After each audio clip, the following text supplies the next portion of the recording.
Madame, Monsieur, bonjour et bienvenue au journal régional d'Alizé, édition de la mi-journée. Nous sommes le samedi 6 août. Merci de nous suivre et de nous être fidèles. L'actualité chez nous, c'est bien sûr le 66e Tour cycliste de Guadeloupe, 7e et avant-dernière étape aujourd'hui. Une étape qui se court en deux tronçons. Le premier, une épreuve en ligne entre le Gosier et les Abîmes. L'arrivée, c'était il y a tout juste, un peu moins d'une heure et demie. Et c'est le Martiniquais Yolan Sylvestre, vainqueur du tout récent Tour cycliste de Martinique, qui s'est imposé en solitaire, mais avec quelques petites secondes d'avance sur le peloton. Il a devancé notamment Jason Rousseau et Jules Lanclume.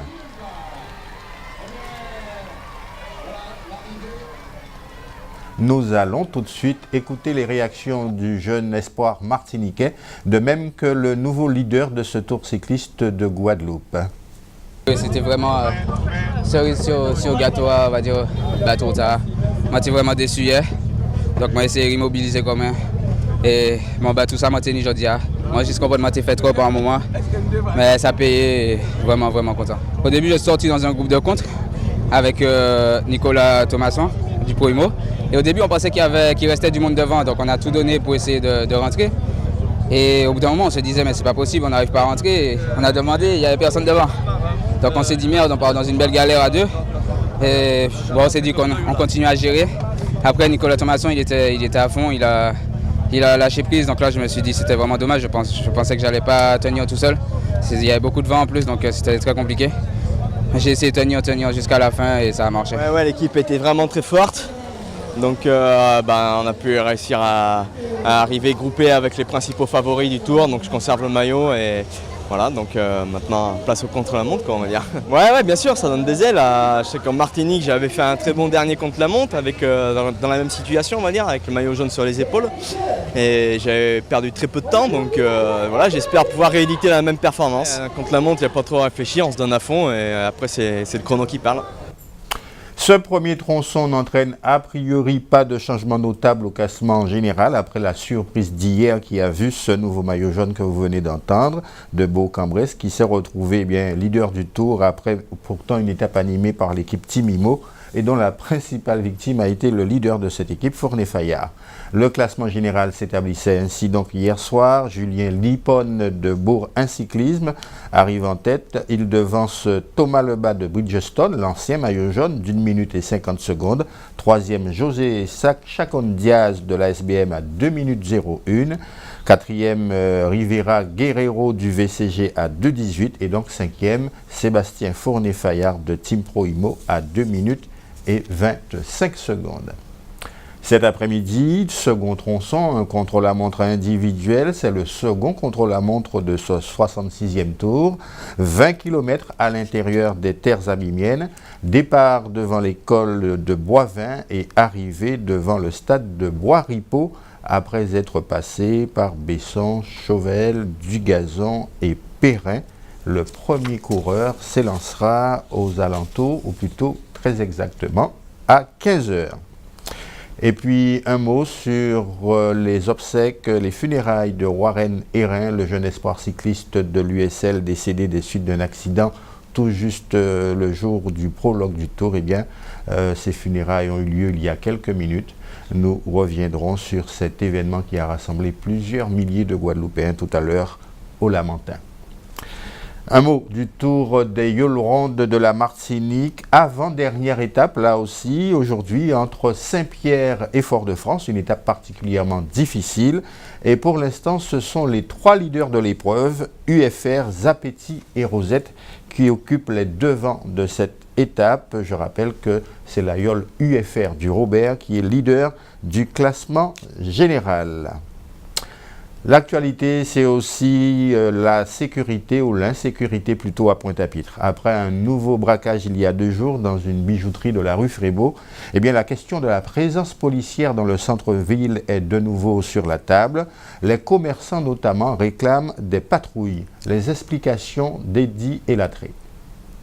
Les renforts policiers restent toujours à l'ordre du jour pour juguler la délinquance à Pointe-à-Pitre. La sécurité des commerces dans l'agglomération ne s'améliore pas dans le contexte actuel où, malgré les patrouilles et les rondes policières, on ne parvient pas à inverser cette tendance. Il faut qu'il y ait plus de moyens de façon à ce qu'on ne nous rétorque pas ou qu'on ne rétorque pas aux habitants qui appellent lorsqu'il y a un braquage qu'il n'y a pas suffisamment d'effectifs et d'attendre. Et nous avons depuis 1 mois et demi, 2 mois, une recrudescence de faits de violence qui nous inquiète par leur fréquence, par le fait qu'il y a de plus en plus impliqués des mineurs. Aujourd'hui, on nous dit même qu'on verrait des femmes participer, le fusil à la main, à des agressions. L'épineux problème des effectifs sur le terrain demeure une préoccupation majeure face à l'insécurité qui règne dans la cité pointoise. Nous ne bénéficions pas en Guadeloupe des renforts saisonniers à l'instar de certaines communes de métropole.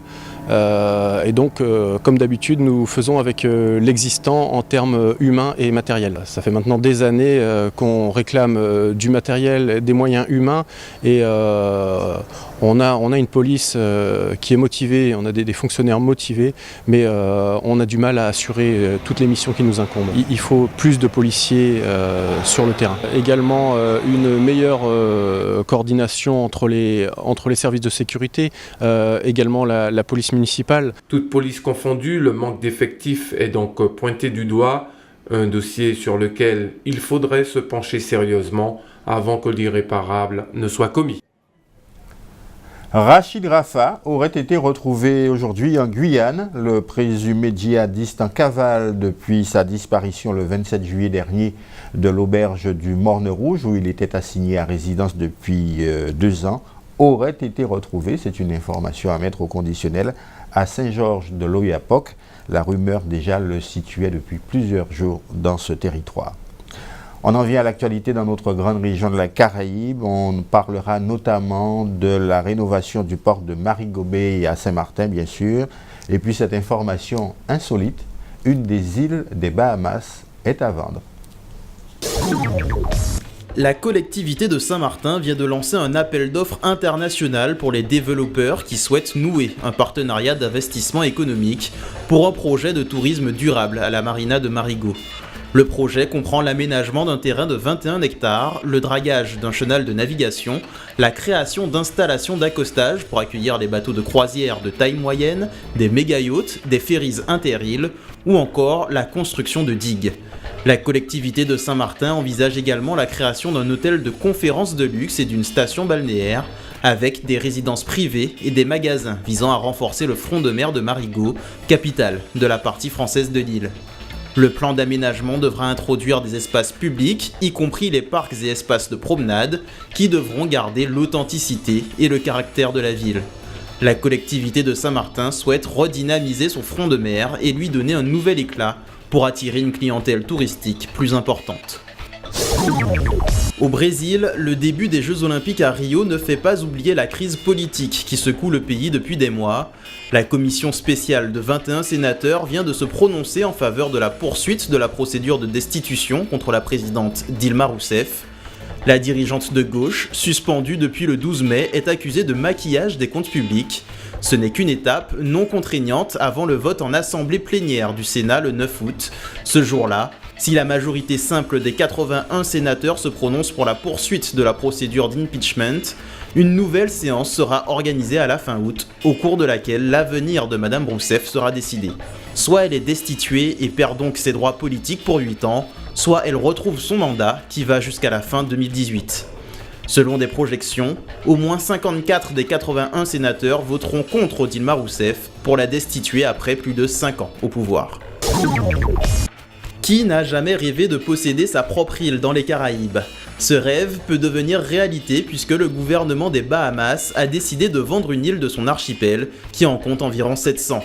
Pour $1 million, vous pouvez devenir propriétaire d'une île, ce qui représente généralement le prix d'une très belle villa.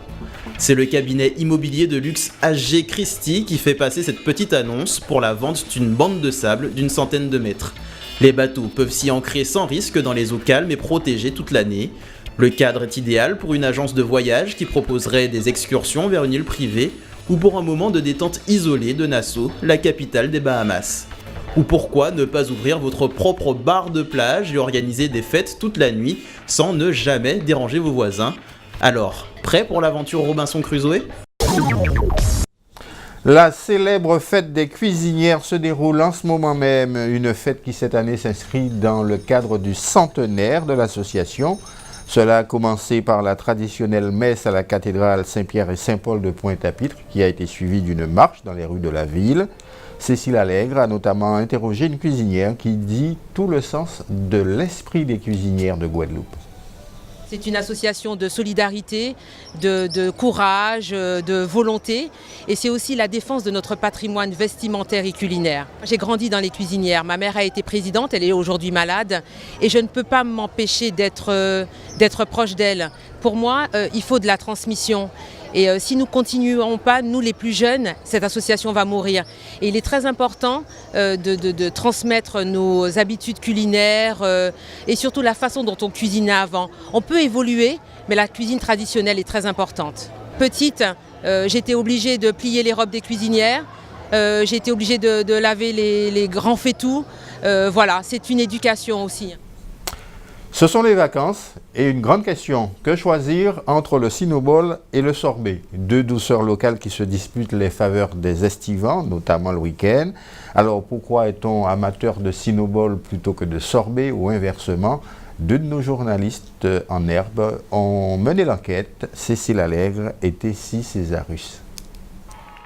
Cinnoball et sorbet sont au coude à coude dans la dernière ligne droite. Le suspense est à son comble. Avec une paille ou une cuillère, la bataille est en marche pour décrocher le titre tant convoité. Dans le sprint final, le cinnoball semble prendre de l'avance. Cinnoball, parce que je trouve que ça...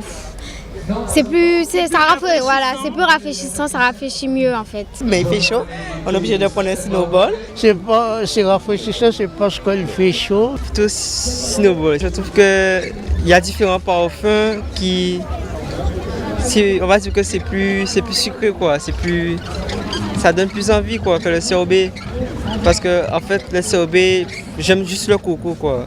Donc c'est pour ça que je choisis un cinnoball. Plus le vert, ça rafraîchit plus que les autres, c'est plus sucré. Là c'est pour ma mère, elle a pris orgeat et menthe, moi c'est plutôt orgeat et grenadine. Parmi les supporters, les plus anciens semblent avoir misé sur le sorbet.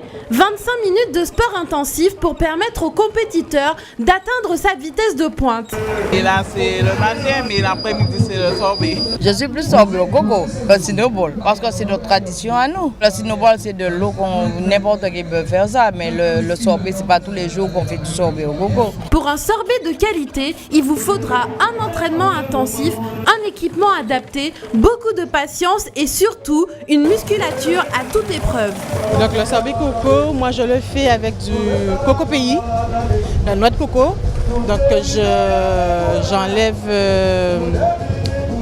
la pulpe, j'extrais le jus de coco. Donc je prends le lait de coco qu'on appelle le jus de coco, c'est le lait de coco que je mélange avec du lait sucré.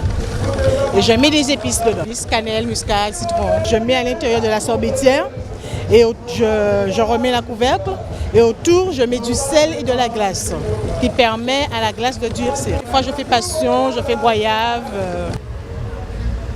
Tessie, je crois que les Guadeloupéens avaient raison. Sous la pluie ou sous le soleil, les snowballs restent les meilleures boissons pour se désaltérer. Je suis pas du tout d'accord avec toi Cécile, le sorbet au coco c'est très local et c'est aussi bon. Voilà, c'était la petite note de nos deux enquêtrices en herbe. Le temps qu'il fera cet après-midi sur notre archipel, malgré un soleil pourtant bien présent, le ciel sera malgré tout nuageux avec même des averses un peu partout. Prévues notamment sur les îles, le Marie-Galante, la Désirade ou encore les Saintes. Les températures seront comprises entre 26 et 30 degrés. Voilà donc qui met un terme à cette édition. Je vous donne rendez-vous à 19h, notre prochain journal régional.